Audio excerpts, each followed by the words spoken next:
Renungan Kefas. Pelaksanaan pertobatan. Dalam Kisah Para Rasul pasal 2 ayat 38, jawab Petrus kepada mereka, "Bertobatlah dan hendaklah kamu masing-masing memberi dirimu dibaptis dalam nama Yesus Kristus untuk pengampunan dosamu.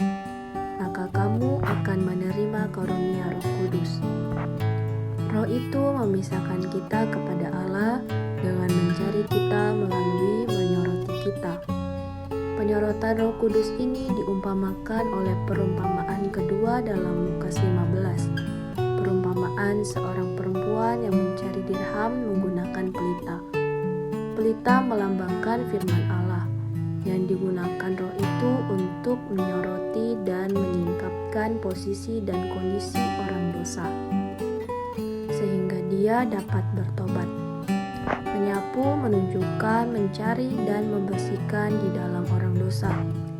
Pencarian roh di sini terjadi di dalam orang dosa, dilaksanakan melalui pekerjaan roh di dalam orang dosa yang bertobat.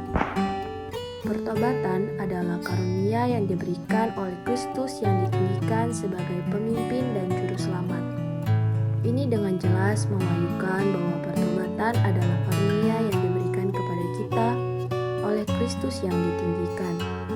Kedaulatannya yang memerintah, yang menyebabkan dan mengizinkan umat pilihan Allah bertobat, dan keselamatannya berdasarkan penebusannya yang memberi mereka pengampunan dosa-dosa. Pertobatan adalah untuk pengampunan dosa-dosa. Di pihak Allah, pengampunan dosa-dosa berdasarkan penebusannya. Di pihak manusia, pengampunan dosa-dosa adalah melalui pertobatan. Hasil pertobatan adalah menerima pengampunan dosa-dosa. Untuk memberi manusia kasih karunia pengampunan, Allah pertama-tama harus memberi dia hati pertobatan. Jika manusia tidak bertobat dari dosanya yang menentang Allah dan meninggalkan Allah dari dalam hatinya, dia tidak dapat percaya Tuhan Yesus, juga tidak bisa mendapatkan karunia pengampunan dari Allah. Selain itu, hasil pertobatan adalah kita menerima hayat. Ketika manusia bertobat dan berpaling kepada Allah, maka dosa-dosanya diampuni. Mereka menerima karunia Roh Kudus dan warisan ilahi. Roh Kudus yang adalah Allah Tritunggal yang telah melalui proses menjadi roh yang al-muhid, diberikan kepada manusia ketika mereka bertobat, menjadi berkat al-muhid dari Injil penuh Allah, supaya mereka dapat menikmati segala kekayaan Allah Tritunggal. Warisan ilahi ini adalah Allah Tritunggal sendiri dengan segala yang dimilikinya, segala yang telah dia kerjakan dan segala yang hendak dia kerjakan untuk umat tebusannya.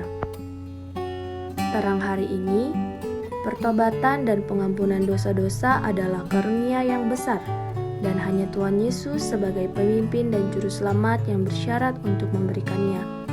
Tidak ada orang lain yang bersyarat untuk memberikan pertobatan dan pengampunan dosa-dosa.